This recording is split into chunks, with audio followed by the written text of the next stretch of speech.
peut maintenant aller visualiser les résultats.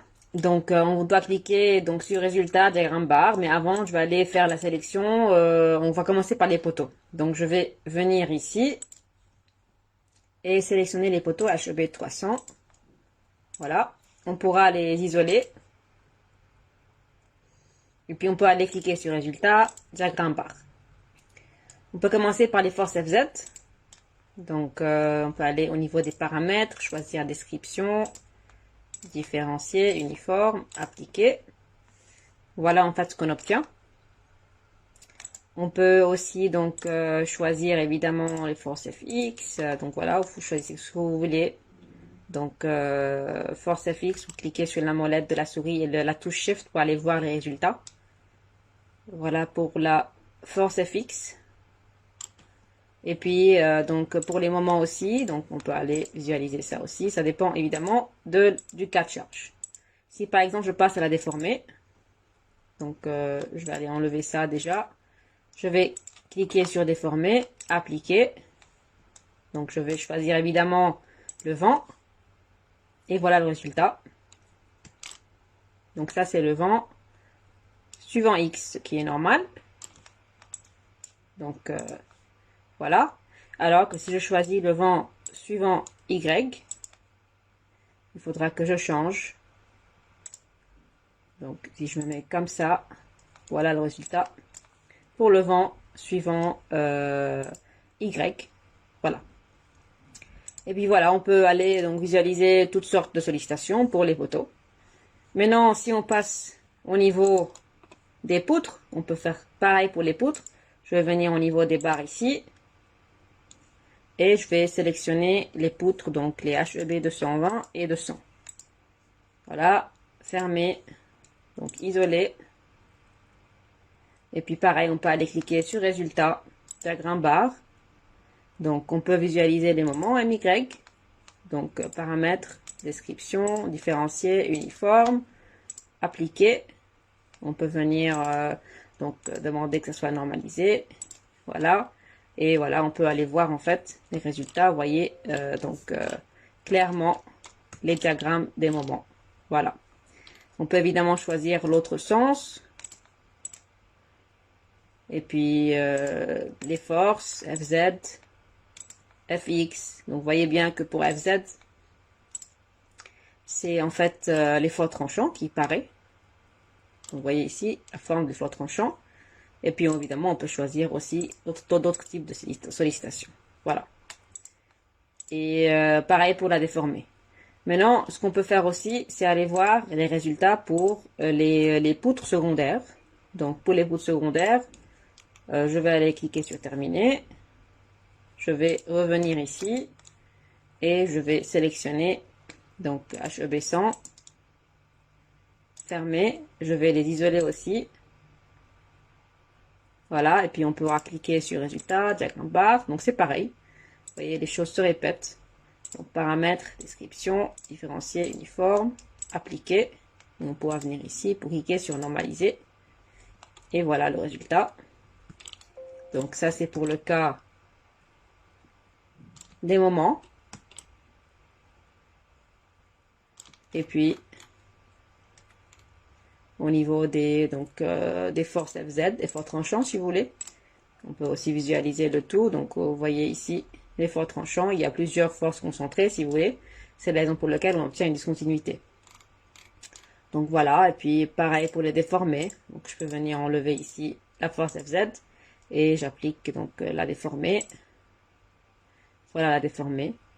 Normaliser évidemment. Et puis on peut regarder aussi tout ça pour les autres éléments. Donc vous savez comment faire. Vous n'avez qu'à sélectionner les éléments voulus en utilisant cette option qui est là. Vous isolez le tout et puis vous passez au diagramme. Tout simplement, vous choisissez ici les types de sollicitations que vous avez envie de visualiser. Et vous allez avoir ici le max qui va être montré à chaque fois que vous cliquez sur un type de sollicitation. Donc voilà pour comment aller visualiser les résultats pour les éléments barres. On va voir un peu comment on peut donc générer les combinaisons avec robot. Donc il faudra aller cliquer sur chargement et puis choisir combinaison manuelle. Là, ça va être la combinaison numéro 7 parce qu'on a déjà 6 cas de charge simples. Donc, ça va automatiquement générer le numéro suivant. ELU, et puis là, on va cliquer sur OK. Donc, oui. Et puis là, vous n'avez en fait qu'à choisir le cas. Et puis, vu que c'est auto ici, donc vous allez avoir les chargements, les coefficients associés au code que vous avez choisi. Dans notre cas, c'est le recode. Donc, si je clique sur la flèche ici, vous allez avoir un 1.35. Si je choisis maintenant le SDL, pareil, c'est 1.35. Le live load, ça va être 1.5. Et je peux cliquer sur appliquer. Voilà, vous pouvez aller contrôler d'ailleurs dans le tableau de chargement de combinaison qu'on a en fait une 7e combinaison qui a été générée. On peut venir cliquer sur nouvelle maintenant et puis choisir ELS. OK. Et puis là, il y a tout qui va revenir de ce côté-là. Et pareil, vous choisissez le cas. Vous voyez que maintenant c'est le 1 parce que je suis dans le ELS. Et puis là, voilà. On n'a qu'à cliquer sur appliquer. Fermer. Et puis si on vient regarder ici, vous allez avoir le 7 et le 8 qu'on a nommé en fait comb 1 et comb 2. On peut aussi aller voir le tout au niveau du tableau des combinaisons. Tableau combinaison. Et donc là, vous allez voir en fait qu'il y a la 7 et la 8 qu'on a généré. Et puis voilà en fait la définition. Et puis on peut venir cliquer sur édition. Et on peut changer ce qu'on a envie de changer. Là, je suis en train de changer n'importe quoi. Je peux vous montrer en fait l'effet. Voilà. Et on peut aussi ajouter une combinaison. Donc, je peux venir ici et par exemple mettre le cas de charge numéro 3. Et puis là, je mets le 1.5, etc. D'accord? Et évidemment, on peut venir sélectionner les 3 combinaisons. Et puis cliquer sur supprimer. Voilà. D'accord? Donc, voilà un moyen. Et puis, vous avez aussi les combinaisons automatiques. Chargement en combinaison automatique. Là, on peut choisir combinaison manuelle et puis selon le recode. Pour avancer, donc là, on va cliquer oui. Je vais choisir uniquement ELU, ELS. Pour les groupes, il faudra avoir toujours ici quelque chose qui est non vide, surtout au niveau des relations plutôt, ici.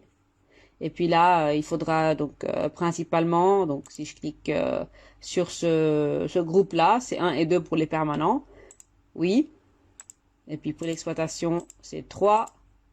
Et pour le vent, voilà, 5 et 6. Et puis pour le reste, on a encore la neige, c'était le 4. Et puis le reste, il n'y a rien. D'accord? Voilà, pour les groupes, c'est bon. Et puis là, c'est bon. Et les cas, c'est bon. Voilà. Je clique sur ce suivant. Et puis là, on peut cocher toutes les combinaisons possibles. Donc, qui vont être générées selon le recode. Et puis, je clique sur générer. Et puis, voilà en fait toutes les combinaisons qui ont été générées selon le recode automatiquement.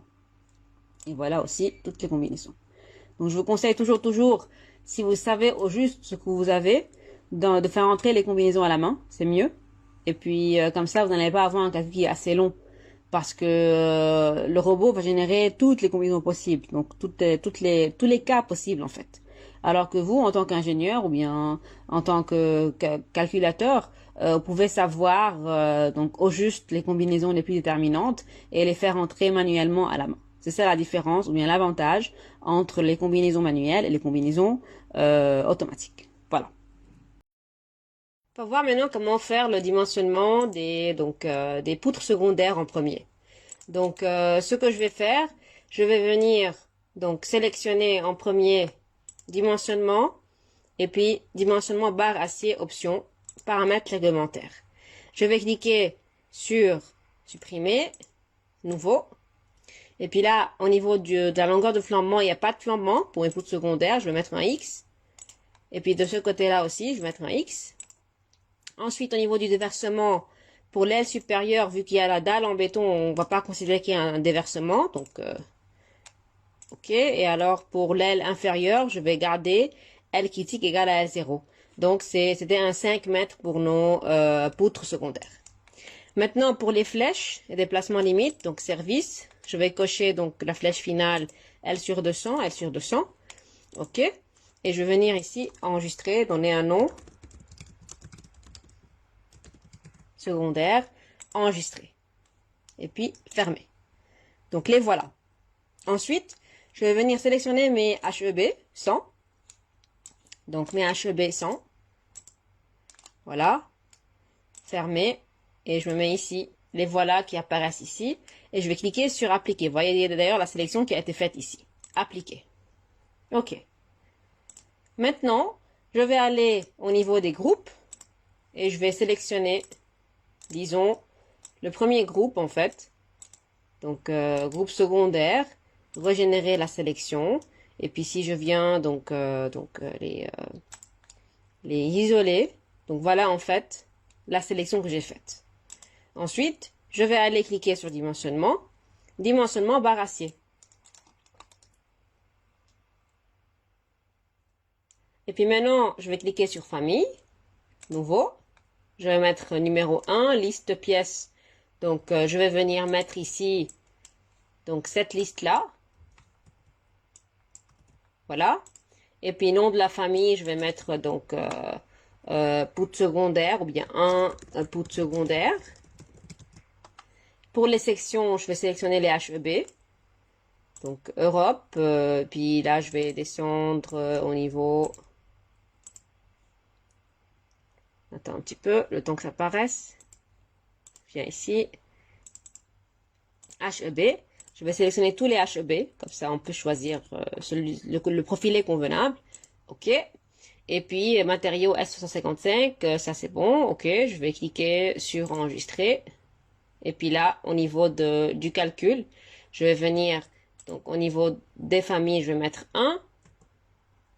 Et puis au niveau des listes, des combinaisons, on va choisir, donc ici, les combinaisons ELU, donc de 7 jusqu'à 48. Voilà. Et je peux cliquer sur calculer. On attend.